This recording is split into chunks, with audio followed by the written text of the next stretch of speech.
What are some of the things you think these high school players should consider when looking at college programs and colleges?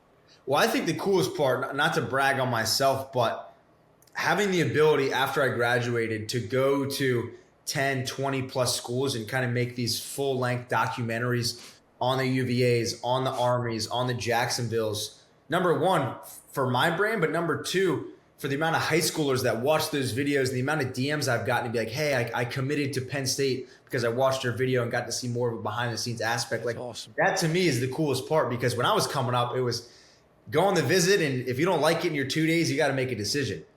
But what I tell people nowadays, I'm like, hey, this is a process.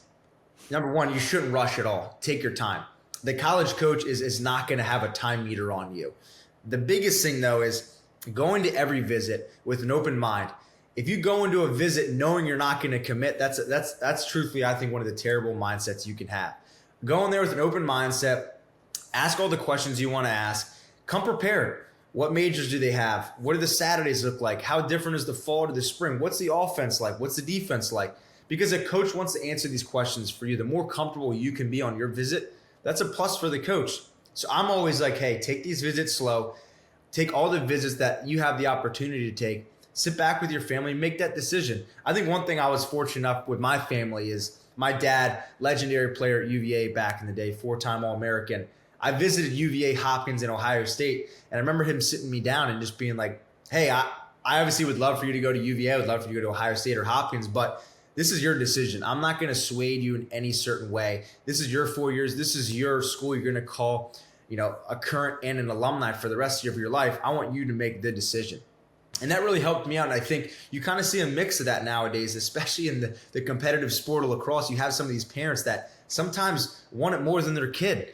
And It's kind of sad. And I know you've seen a ton of that through coming up. But I think the biggest thing, if a parent's watching this, let your kid make the decision. Go in the visits, help them answer any questions, help them go through the process. But when it comes to making that decision, let the kid make that. And that's hard. I think it's hard for some of our parents. They want something, like you said, they want something for the child more than the child wants it.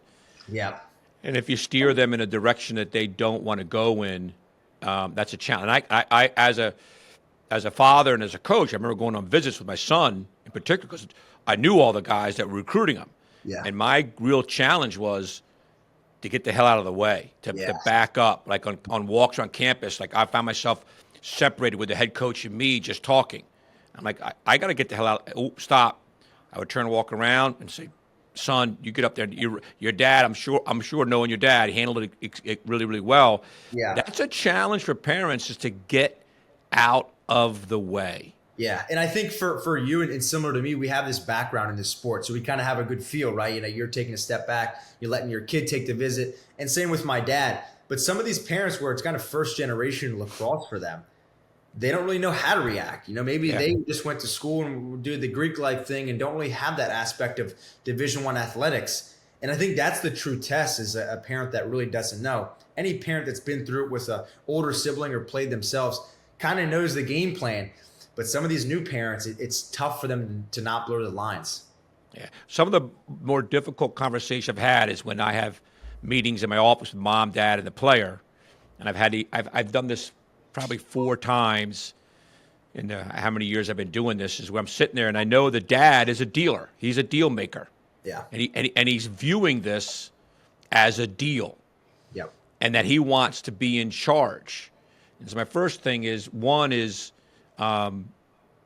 you're not in charge. Yes. Right? The colleges are in charge. Yep. 2 is, this is your child. This is not a deal. Mm-hmm. Right? This is a deal. And I remember saying to one of the fathers, is where we have the biggest problem is these fathers that want to be in charge and want to control everything that's going on. He looks at me and he says, are you talking about me? And I said, yes. And he goes, I really appreciate that. And he handled the rest recruiting thing really, really well. But he's a guy who has always been the deal maker in charge of everything.